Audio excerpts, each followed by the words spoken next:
हम भोजपुरी गायिका बबीता वंदना आप तमाम श्रोता समाज के प्रणाम करतानी।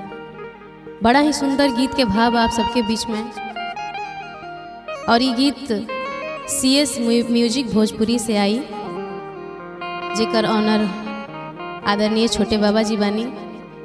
बड़ा ही सुंदर गीत बा आप सबके बीच में। एगो लड़का एगो लड़की से बहुत प्यार कैले रहल।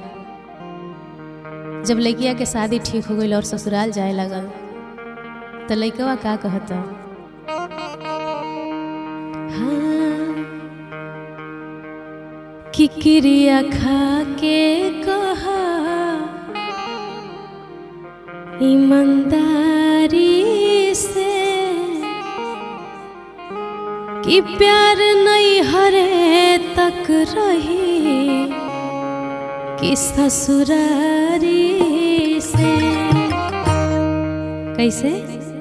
क्रिया खा के कहा ईमानदारी से, क्रिया खा के कहा ईमानदारी से प्यार नहीं हरे तक रही कि ससुरारी से।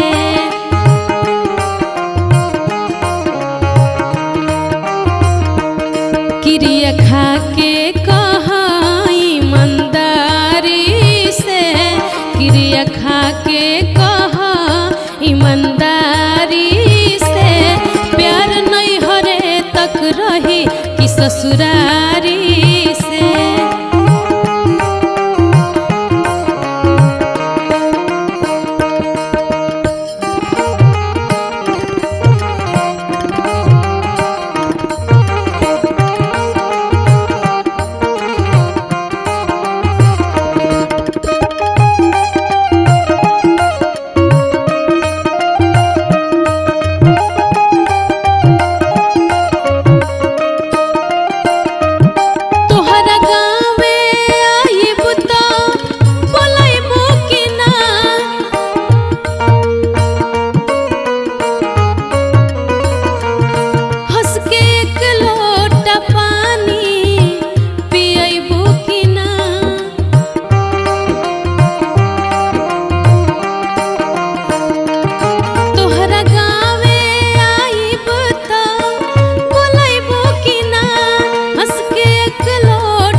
जाए लागब त झकबुनु के बारी से प्यार नहीं हरे तक रही कि ससुरारी से।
कि ससुरारी